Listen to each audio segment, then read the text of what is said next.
Bonjour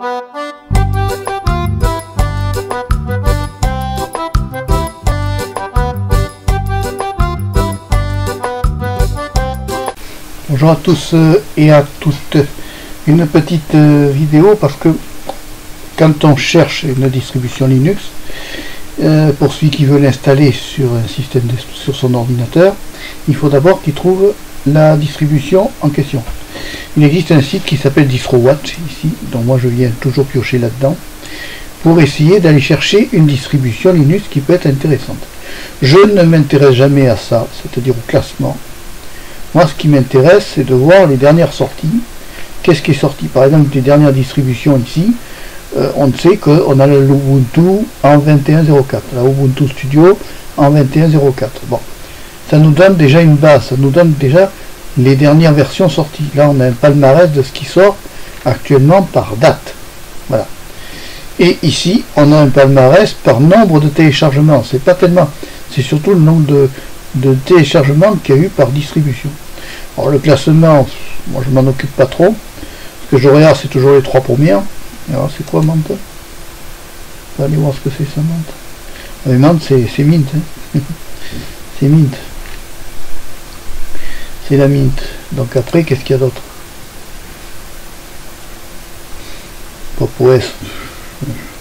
Elementary, c'est pas trop mon truc. KDE, j'ai pas trop confiance. Deepin, ils en sont où la Deepin? À l'époque, je l'avais mis sur ce PC, elle avait bien tourné. On va aller voir le site.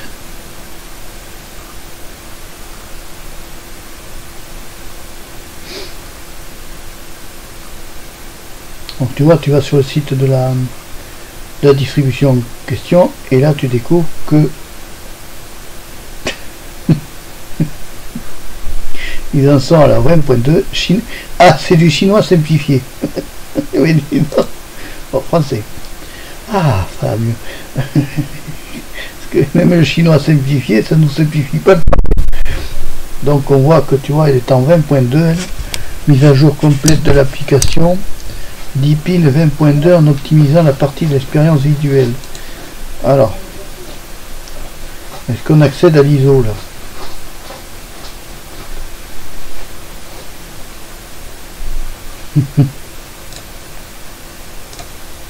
J'ai dit français. Un design plus élégant, oui, alors ils font leur grand discours. Par contre, après, si on veut la distro, où est-ce qu'elle est l'ISO? Téléchargeur simple. Journal de mise à jour, tu vois, tu as toutes les explications. Et alors, normalement, pour pouvoir télécharger une image ISO, il faut la trouver dans la partie ISO du système d'exploitation. Appareil photo, ajout de la prise en charge de plusieurs langues, sauvegarde du contenu, enfin ça c'est toute la publicité de la distro. Et alors si tu veux nous remercier les équipes, puis de discussion. Bon, alors si tu veux la télécharger, normalement, voilà, ça doit être ici. La dernière version, par exemple. Alors tu as le choix entre plusieurs fournisseurs. Bon, alors SourceForge étant quand même assez connu. BitTorrent, il y en a qui l'utilisent. Moi je prends SourceForge.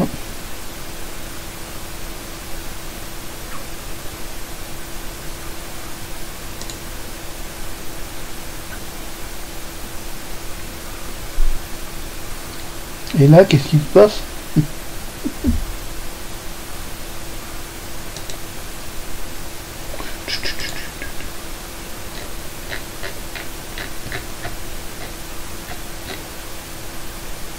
Un problème.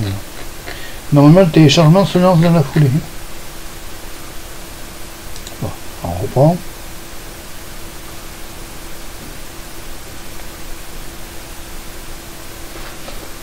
Français, merci. Qu'est-ce que c'est? ISO.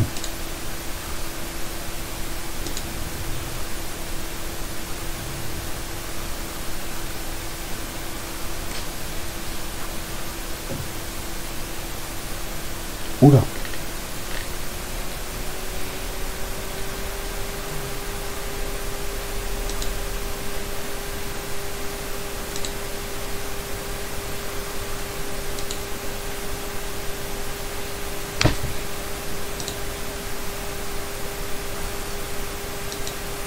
celui-là, tu vois, qu'il faut télécharger.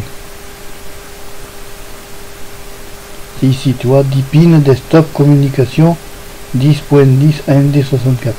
Voilà. Et là, tu charges ton ISO de la Deepin.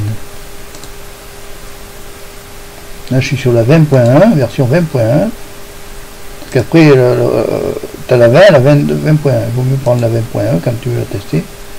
Et après, ben, tu laisses faire le téléchargement gentiment. Après, il te faut continuer le téléchargement. Là, tu laisses faire tranquillement. C'est un entrepôt d'ISO. Donc après, le but, c'est que tu vas chercher, tu cherches là dans le gestionnaire de fichiers, de paquets, tu t'en vas dans ton gestionnaire logiciel. Si tu es sous Linux Mint ou une autre distribution, c'est pareil.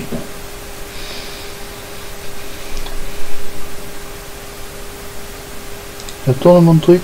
Ouais, ça a l'air, on verra s'il y a le son. S'il n'y a pas le son, je dis, je traite le fichier à la poubelle. En ce moment, je tourne des vidéos, ça part à la poubelle. Parce qu'il n'y a pas de son, justement. Alors justement, à savoir si la Deepin ne va pas améliorer le système.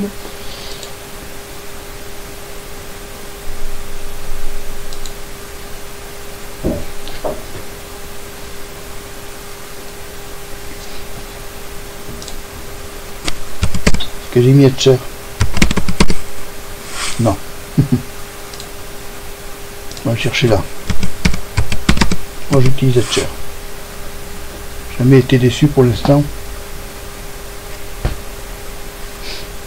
Donc je cherche mon alors je sais pas s'ils vont l'avoir en boutique. Faire boutique. Là, Logitech, tu sais. Et à ce moment-là, je télécharge, j'installe mon Etcher et je me sers d'Etcher pour graver mon image ISO.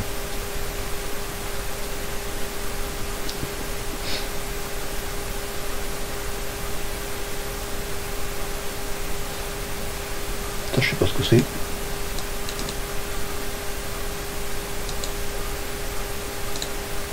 Non, non pas apparemment. Flatpak peut-être.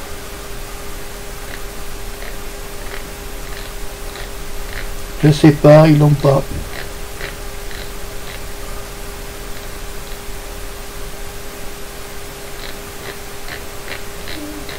C'est vache, hein? Je sais pas.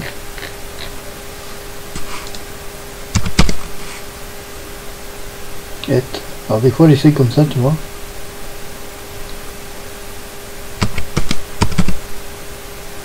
Non, ils n'ont pas. Bon, alors dans ces cas-là, quand on a fini ce téléchargement-là, on s'en va donc sur Internet, on va sur le site d'Etcher, on télécharge Etcher, on se l'installe.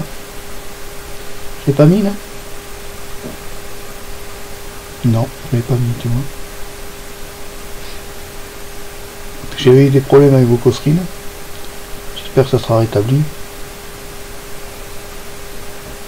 Voilà en gros comment je fais moi pour aller chercher formateur de clé USB, créateur de clé USB, il n'est pas terrible celui-là. J'ai eu des défauts. Il n'est pas à 100% quoi. Tandis que l'autre, le Etcher, ça marche mieux. Ça marche. Oh là, bon c'est pire. Des fois il ne vaut mieux pas toucher les cheveux parce que c'est pire après. Voilà, donc ça se finit de se télécharger, tu vois. Donc tu choisis ton image ISO, tu la graves sur une clé USB et ensuite ben, tu l'installes sur ton disque dur. Là j'ai des problèmes de son, alors, à moins que je te découvre que le son et l'image se sont enregistrés en permanence, à ce moment-là je serai plus tranquille et je reste sur la Mint. Mais si je vois que le son ne marche pas et que ça continue à me couper le son avant la fin, ben, à ce moment-là je serai obligé de passer à la Deepin pour tester, et si la Deepin ne revient pas, je me réinstallerai la Mint pour voir si ça va. Là ça y est, j'ai installé, le dossier est bon, donc tu fais afficher le dossier. Bon, c'est dans le dossier téléchargement, voilà, tu vois, c'est Deepin Desktop. Bon, on a notre image ISO, donc maintenant il faut qu'on trouve le logiciel Etcher. Alors je relance, tu vois, je relance ça avec ici navigateur web Chromium. Alors moi je me sers de Etcher.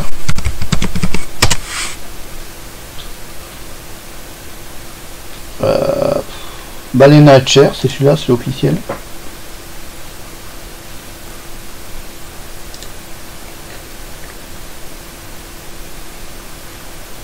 C'est le meilleur pour graver les clés USB.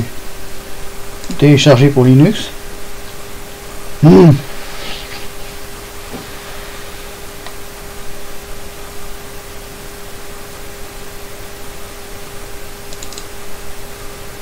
Lourd.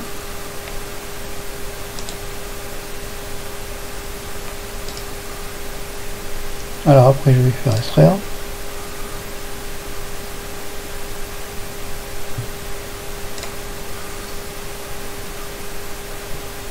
Afficher les fichiers.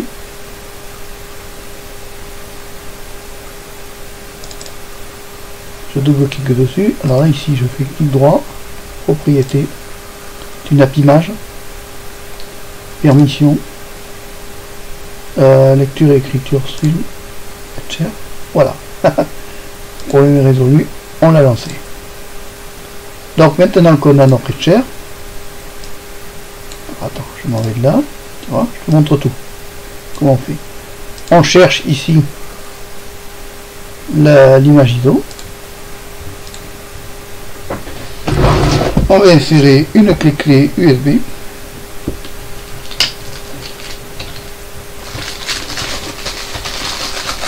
Et là, c'est l'opération. Je cherche une clé disponible. Par exemple celle-ci, qui est la variable, là.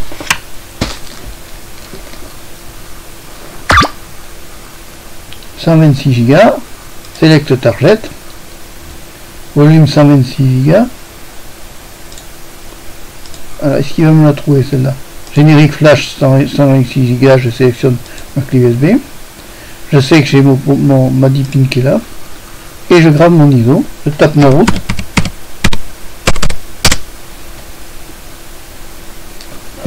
Et là, je vais regarder la clé USB, mon image ISO se grave sur ma clé USB. Ensuite, il suffit de redémarrer le PC, tu bootes sur ta clé USB, tu peux installer ta 10 pins, les décontracter. Alors, est-ce que je vais passer à 10 pins? Je ne garantis pas. Je vais au moins regarder, la tester. Pour l'instant, là, je suis sur la Linux Mint. Si je vois que, par exemple, cet enregistrement-là n'a pas marché, à ce moment-là, je vire la Linux Mint et j'essaye la 10 pins. D'accord? Allez, je vous laisse sur ça. Donc là, l'image ISO se grave avec Etcher. Il va contrôler l'image ISO en même temps.